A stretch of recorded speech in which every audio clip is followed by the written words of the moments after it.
C'était un mardi matin ordinaire, des factures sur le comptoir, le café qui infusait, moi à moitié réveillé triant le tas habituel de courriers publicitaires. Mais alors, je l'ai vu, une enveloppe qui ne ressemblait pas aux autres papiers épais, caractères gras, le logo d'une banque que je ne reconnaissais pas. J'ai d'abord pensé que c'était une sorte de promotion, jusqu'à ce que je l'ouvre. C'est là que mon estomac s'est noué. Il s'agissait d'un prêt, impayé, à mon nom. Je suis resté là, tenant le papier comme s'il allait prendre feu. Je n'avais jamais demandé de prêt à cette banque, je n'en avais même jamais entendu parler. Mais c'était bien là, mon nom complet, mon adresse, mon numéro de sécurité sociale, tout était correct. Et puis j'ai vu le montant qu'il prétendait que je devais. C'était énorme. Mon cœur s'est mis à battre la chamade. Je me souviens avoir dit à voix haute, « Qu'est-ce que c'est que cette histoire ?» Mais personne n'était là pour répondre. Le lendemain matin, je suis entré dans l'agence, serrant cette lettre comme si c'était une grenade. Je pensais honnêtement que ce devait être une erreur, une confusion, un bug du système, quelque chose de facile à régler. Mais la femme derrière le guichet m'a regardé comme si j'étais le problème. Elle a fait glisser un dossier vers moi et a dit, « Voici les documents originaux du prêt. » Mes yeux ont parcouru les pages, et puis je l'ai vu, mon nom, griffonné par une autre écriture, le numéro de téléphone indiqué, pas le mien, celui de mes parents. Et d'un coup, la pièce s'est mise à tourner. Je n'ai pas pu parler pendant une seconde. Je continuais à fixer cette signature falsifiée, comme si mon cerveau essayait de rattraper ce que mes yeux voyaient. Ma poitrine était serrée, comme si quelque chose m'oppressait. J'ai demandé à la directrice de la banque qui avait demandé le prêt. Elle a jeté un coup d'œil aux documents, puis a dit calmement, « D'après nos dossiers, c'était vous. » J'ai ri, non pas parce que c'était drôle, mais parce que c'était si absurde que ça en faisait mal. Elle a mentionné qu'ils avaient essayé de contacter le numéro figurant dans le dossier à plusieurs reprises. C'est là que ça m'a frappé, le numéro indiqué, l'adresse email tout ramenait à mes parents. Mes mains sont devenues froides. J'ai demandé s'ils avaient des enregistrements de surveillance ou quoi que ce soit pour prouver qui avait réellement signé les documents. Elle a promis de vérifier, mais son visage disait tout, ils n'avaient pas besoin de preuves, ils avaient déjà ce qu'il leur fallait. Je suis sortie de là avec une copie du prêt dans une main et 1000 questions dans la tête. Au moment où je suis arrivée à ma voiture, mon corps tremblait. Je me suis assise derrière le volant, agrippant le volant comme s'il pouvait m'ancrer. Qui me ferait ça ? Qui pourrait me trahir comme ça ? Mon esprit voulait trouver une explication, peut-être une erreur, peut-être une arnaque. Mais au fond de moi, quelque chose de plus froid s'installait. Je savais déjà, non seulement qu'il avait fait, mais pourquoi il pensait pouvoir s'en tirer. Je n'ai pas dormi cette nuit-là. Je n'arrêtais pas de fixer le plafond, rejouant chaque souvenir avec eux, chaque anniversaire, chaque dîner de famille, chaque fois que j'avais payé des choses sans poser de questions parce qu'ils disaient qu'ils étaient à court d'argent. Et maintenant, ça. Ce n'était pas seulement une question d'argent, c'était une question de confiance, d'identité. Ils ne m'avaient pas seulement volé, ils étaient devenus moi. Et d'une manière ou d'une autre, ils pensaient que je ne m'en apercevrais pas. Une partie de moi voulait encore avoir tort. Je veux dire, qui veut croire que ses propres parents pourraient faire une chose pareille ? Mais les preuves étaient là, sur la table de ma cuisine, imprimées en noir et blanc, mon nom, leur numéro, une signature falsifiée qui essayait d'imiter la mienne mais n'y parvenait même pas de loin. Je n'arrêtais pas de me demander, depuis combien de temps cela dure-t-il, et qu'est-ce que je ne sais pas d'autre ? Mais le pire ? Le silence. Il n'avait pas dit un mot, aucun avertissement, aucune excuse, pas même un soupçon de culpabilité. Juste un prêt que je n'avais pas demandé et une montagne de dettes à mon nom. C'est à ce moment-là que j'ai vraiment compris, ce n'était pas une erreur, c'était une décision, leur décision. Et j'étais le dommage collatéral. Je suis resté devant leur porte d'entrée plus longtemps que je n'aurais dû. Mes doigts planaient au-dessus de la sonnette, mon cœur battant comme s'il savait déjà ce qui allait arriver. Quand ma mère a répondu, son visage s'est illuminé comme si tout était normal, comme si elle ne venait pas de mettre le feu à mon monde. « Ma chérie », a-t-elle souri. Je n'ai pas souri en retour. Je suis passé devant elle pour entrer dans le salon, serrant les papiers du prêt comme s'ils étaient des preuves dans un procès, parce qu'ils l'étaient. Ils se sont assis tous les deux comme si j'étais venu prendre un café. Mon père a croisé les jambes, décontracté, comme s'il n'allait pas entendre les mots « usurpation d'identité » sortir de ma bouche. J'ai laissé tomber les papiers sur la table. « Qu'est-ce que c'est ?» ai-je demandé, ma voix déjà tremblante. Ma mère a baissé les yeux, puis m'a regardé, aucun choc, aucun déni, juste le silence jusqu'à ce que mon père soupire et dise « Tu as un bon travail, Jade. Tu peux gérer ça. » Juste comme ça, froidement, clairement, comme s'ils expliquaient pourquoi je devrais porter les courses, pas pourquoi ils avaient volé mon nom. Mon corps entier s'est engourdi. « Vous avez falsifié ma signature » ai-je murmuré. « Vous avez utilisé mon identité. » Ma mère a tendu la main vers la mienne, et je l'ai retirée. C'est là qu'elle l'a dit, la phrase qui a brisé ce qui restait de la fille en moi, ta sœur avait besoin d'une pause. Une pause ? Comme si c'était des vacances ? Comme si ruiner mon crédit, mon nom, ma tranquillité d'esprit était justifiée parce que leur enfant préférait traverser une mauvaise passe ? Je les ai regardés, essayant de comprendre ce que j'entendais. Mes parents, les gens qui m'avaient élevé, qui m'avaient appris le bien et le mal, s'étaient assis, avaient planifié ça, et avaient signé mon nom comme si de rien n'était. Aucune excuse, aucun regret, juste des prétextes enrobés d'un sentiment de droit. Et puis est venu le coup de grâce final, ma sœur est entrée, téléphone à la main, écouteurs aux oreilles, complètement indifférente. Elle a jeté un coup d'œil à la scène, a levé les yeux au ciel et a marmonné « Mon Dieu, Jade, tu es tellement mélodramatique. » Ce mot a frappé plus fort que tout le reste, mélodramatique, comme si mon indignation n'était pas justifiée, comme si ce n'était qu'une réaction excessive à une petite faveur qu'on leur devait. J'ai senti la chaleur monter dans ma poitrine, mais ma voix est sortie froide. Vous pensez tous que je devrais juste accepter ça ? Mon père s'est levé, les bras croisés. C'est fait. Tu ne cours aucun danger réel. Il le croyait vraiment, que la trahison émotionnelle ne compte pas s'il n'y a pas de bleu, que la confiance n'est pas une monnaie qui vaille la peine d'être protégée. Ma sœur a ri. Tu fais toute une histoire pour de la paperasse. Je l'ai regardée comme si elle était une étrangère, et peut-être l'avait-elle toujours été. Peut-être que je ne voulais tout simplement pas le voir avant. Ils n'étaient pas désolés, pas un seul d'entre eux. Ils s'attendaient à ce que j'avale ça, que je passe à autre chose, peut-être même que je les couvre. Mais quelque chose en moi, quelque chose de vieux, de fatigué et de loyal, s'est brisé net en deux. Et je ne me suis pas précipitée pour ramasser les morceaux. Je me suis levée. Je ne pouvais pas rester assise là une seconde de plus, le canapé avait l'impression de m'avaler tout entière. Mes mains tremblaient, non pas de peur, mais de rage, une rage contrôlée, silencieuse, du genre qui mijote si profondément qu'elle n'a pas besoin de crier pour se faire connaître. Vous n'avez pas seulement menti, ai-je dit, la voix basse.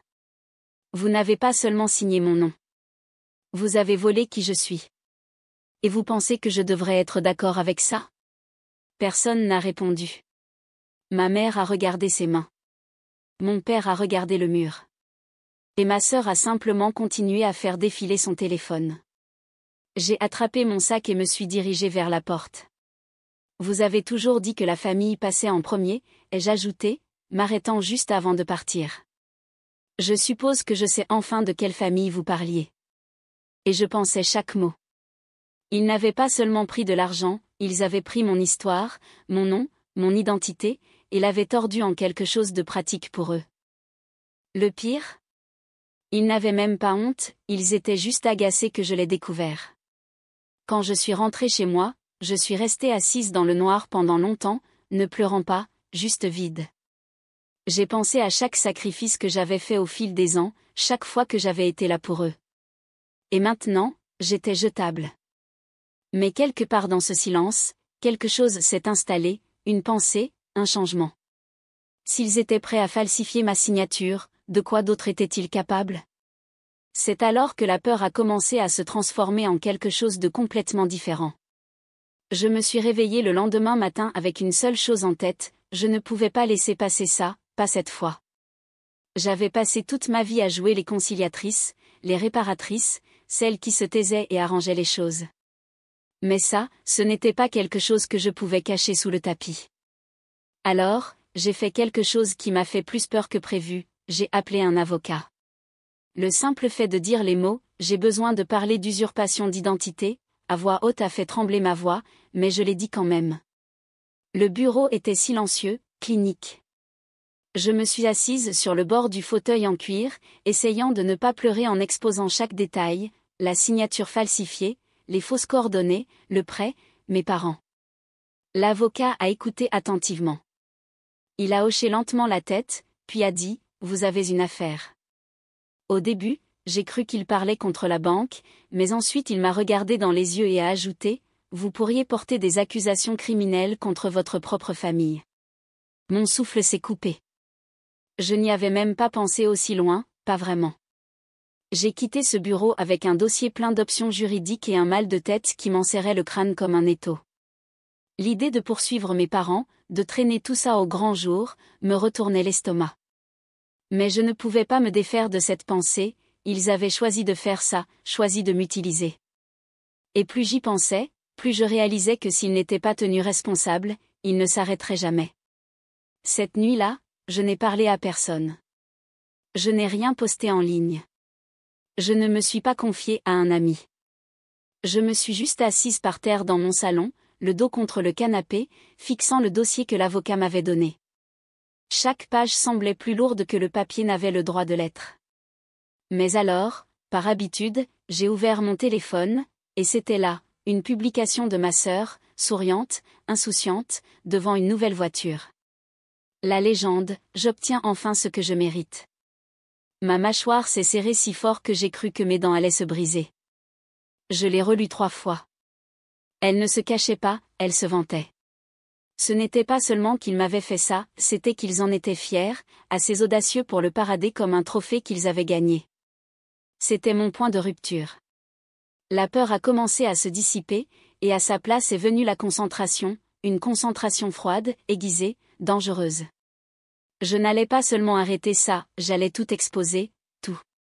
Le lendemain, j'ai déposé une plainte à la police. J'ai remis chaque document, chaque signature falsifiée, chaque lien vers leur numéro de téléphone et leurs activités bancaires. J'avais des captures d'écran de SMS, des preuves d'emploi, des horodatages. Et en remettant tout ça, je n'ai pas scié. Pour la première fois depuis des semaines, j'ai ressenti quelque chose qui ressemblait presque à de la paix, non pas parce que c'était fini, mais parce que je me choisissais enfin. Déposer cette plainte n'a pas tout réglé, mais ça a changé quelque chose en moi. Pendant si longtemps, j'avais été celle sur qui ils s'appuyaient, la fille fiable, celle qui se taisait, maintenait la paix. Mais cette fois, je ne faisais pas que nettoyer après eux, je les tenais responsables. Et pendant que l'agent tapait ma déclaration, j'ai senti un calme étrange s'installer en moi, comme si j'étais entrée dans une version de moi-même que j'avais enterrée il y a longtemps, celle qui se défendait. Au cours des jours suivants, j'ai rassemblé toutes les preuves que j'ai pu trouver, relevés téléphoniques, SMS, email, même les copies certifiées conformes que la banque avait dans ses dossiers. L'avocat m'a aidé à tout organiser. Il a dit, c'est solide. Les juges n'ignorent pas une piste aussi claire. Et pour la première fois, je l'ai cru. Ce n'était plus seulement une affaire, c'était une histoire, et elle était enfin racontée par moi, pas réécrite par les gens qui pensaient qu'ils contrôleraient toujours la fin. Je savais que le tribunal ne serait pas facile. Je savais qu'ils essaieraient de déformer les choses, de jouer la carte de la famille, peut-être même de pleurer.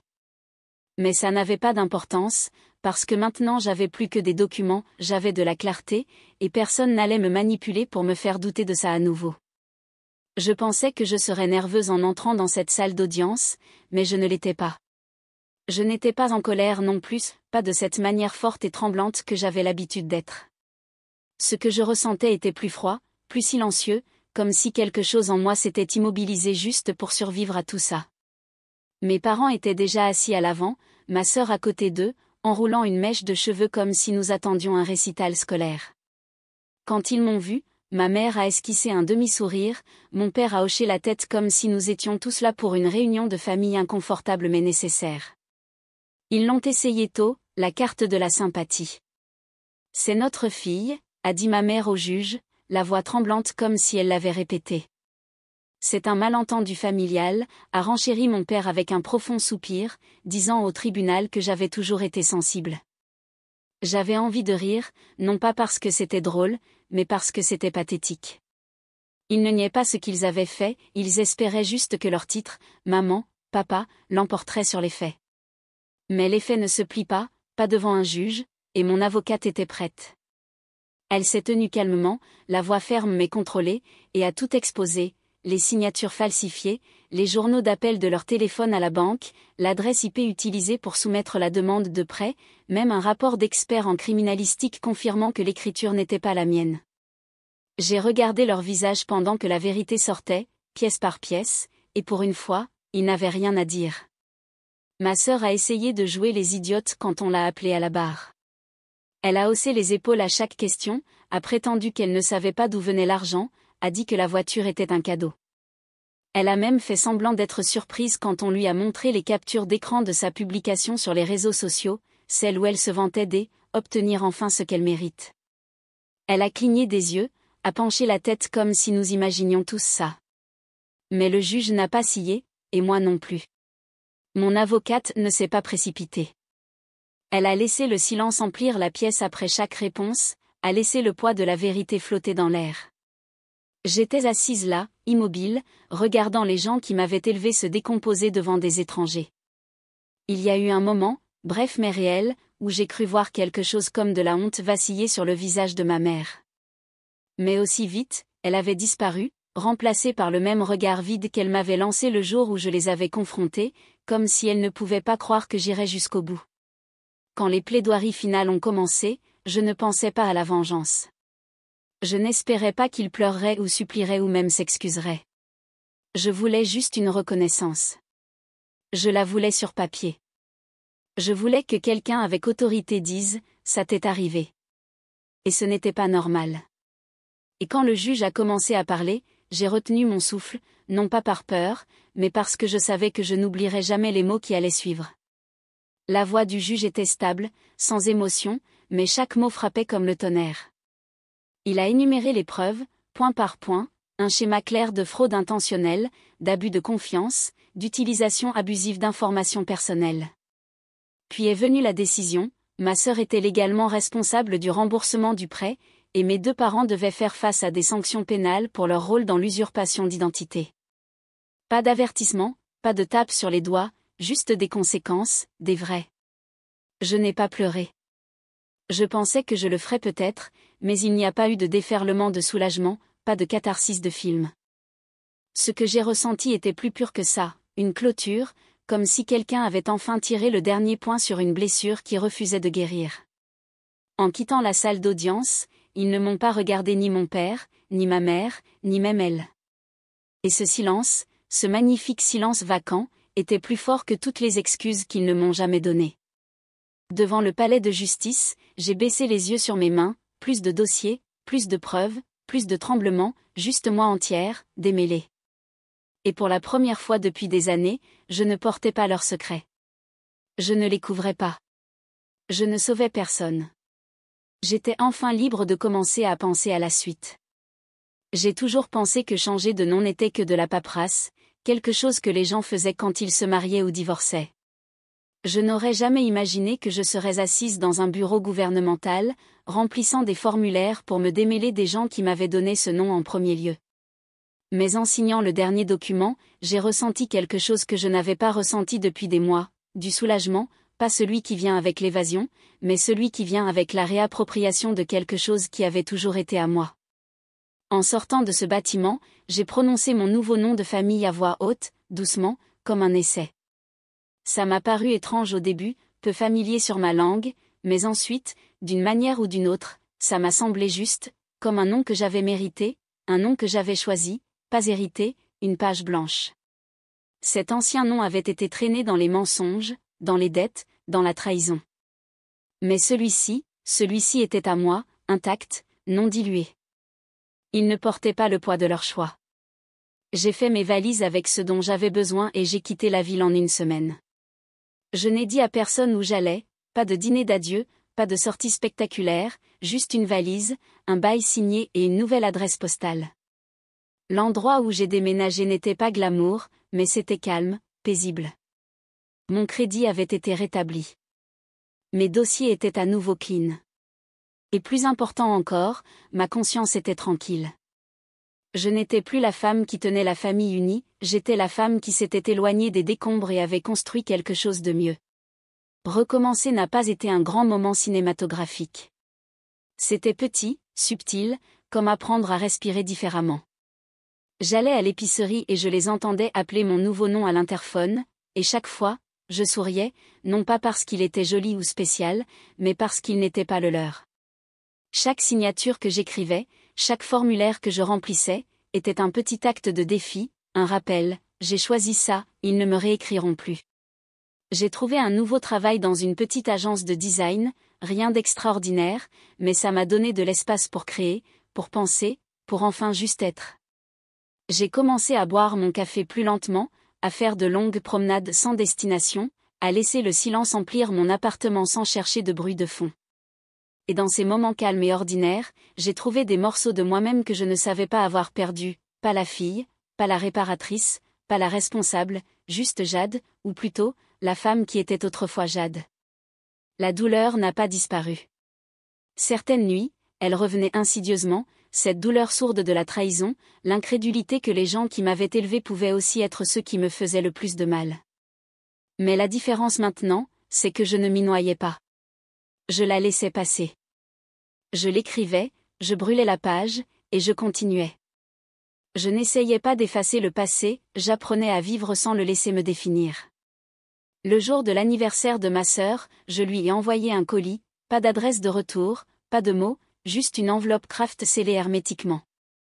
À l'intérieur se trouvait chaque page de cet accord de pré-maudit, les documents originaux qu'ils avaient utilisés pour voler mon nom, mais cette fois, tamponné sur le devant en grosses lettres rouges, PAYE accent aigu en totalité.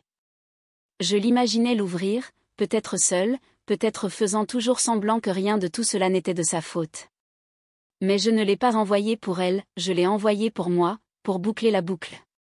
C'était le dernier fil, le dernier lien coupé. Plus de SMS, plus de nouvelles d'amis communs. Je les ai tous bloqués, j'ai changé de numéro, j'ai changé mes serrures, j'ai changé ma vie. Les gens parlent du pardon comme si c'était cette chose douce, cette étape nécessaire. Mais ce qu'ils ne vous disent pas, c'est que parfois, le pardon ne consiste pas à laisser quelqu'un revenir, parfois, il s'agit de se libérer soi-même du besoin de comprendre, de réparer ou de porter la culpabilité de quelqu'un d'autre. Ils ont pris mon nom et l'ont transformé en un fardeau. Mais à la fin, j'ai transformé leur vol en ma libération. Ils ont perdu l'accès à moi, à mon avenir, à tout ce qu'ils prenaient autrefois pour acquis. Et moi, j'ai gagné quelque chose de mieux, pas seulement un nouveau nom, une nouvelle histoire, une qui m'appartient entièrement.